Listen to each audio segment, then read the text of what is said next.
नमस्ते दोस्तों, अगर आपको ये कहानी पसंद आई हो तो एक प्यारा सा लाइक जरूर करें और चैनल को सब्सक्राइब करना बिल्कुल न भूलें।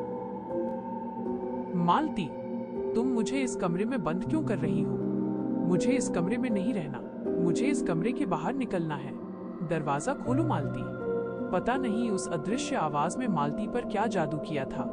वो अपना सुध-बुध खो बैठी थी। उसने अगले ही पल दरवाजे को एक झटके से खोल दिया और जैसे ही उसने वो दरवाजा खोला, हवा का एक गर्म सड़ांध भरा झोंका उसके शरीर के आर पार निकल गया। मालती के सर के बाल खड़े हो गए थे। उसने कंपकंपी के साथ अपने सर के बाल नीचे किए। अरे, ये कमरा तो पूरी तरह से बंद है। न ही कोई पंखा चल रहा है और न ही कोई खिड़की खुली हुई है। फिर ये नरक की आग सी गर्म हवा का झोंका मेरे शरीर के आर पार कैसे निकल गया? और अभी तो मैंने दरवाजे को बंद किया था। फिर मैंने दरवाजे को दोबारा क्यों खोल दिया? बच्चों के आने का समय हो रहा है। मालती सीढ़ियों से नीचे जा रही थी। तभी उसी क्षण उस दरवाजे पर ताजे खून से 666 लिखता चला जाता है और उस शापित नंबर से रक्त अब भी बह रहा था, टपक रहा था। बच्चे स्कूल से लौटकर आ चुके थे। मालती बच्चों को देखकर काफी खुश हो रही थी।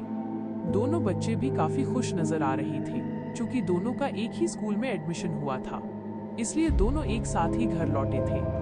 राजू ने अपना बैग सोफे के पास रखा और सीधे बाथरूम की तरफ भागा, जबकि आयुष आकर अपनी मम्मी के गले लग गया। राजू और आयुष बाहर खेल रहे थे। तभी राजू ने गेंद मारी तो वो गेंद एक पुराने विशाल पेड़ के पास जाकर छुप गई। आयुष गेंद खोजने के लिए दौड़कर वहां पहुंचा। वो एक अशोक का पेड़ था, जिसकी घनी झाड़ियों के पीछे आयुष गेंद को खोजने लगा। तभी गेंद खोजते हुए अचानक उसका हाथ किसी ठंडी चिकनी चीज पर पड़ा। उसने उसे गेंद समझकर उठा लिया। बस जैसे ही उसने उस चीज को देखा, एक चीख उसके गले में ही घुट गई।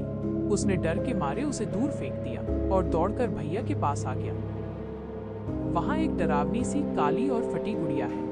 उसकी आंखें, मैं वहां नहीं जाऊंगा। तू तो बड़ा डरपोक है। चल, मैं भी चलता हूँ। आयुष काफी डर गया था। नहीं भैया, मैं नहीं जाऊंगा। उस गुड़िया को मत छूना। अच्छा ठीक है, तू मत जा। मैं जाकर देख कर आता हूँ। अगर वो बॉल गुम गई तो मम्मी बहुत डांटेगी। राजू भी उस पेड़ के पास पहुंचा। उसने गुड़िया को उठा लिया और जैसे ही उसने गुड़िया की खाली डरावनी आंखें देखी, वो डर के मारे आसमान चीरती चीख के साथ पलटकर भागा। गुड़िया की पकड़ उसके हाथ पर बर्फ सी ठंडी हो चुकी थी।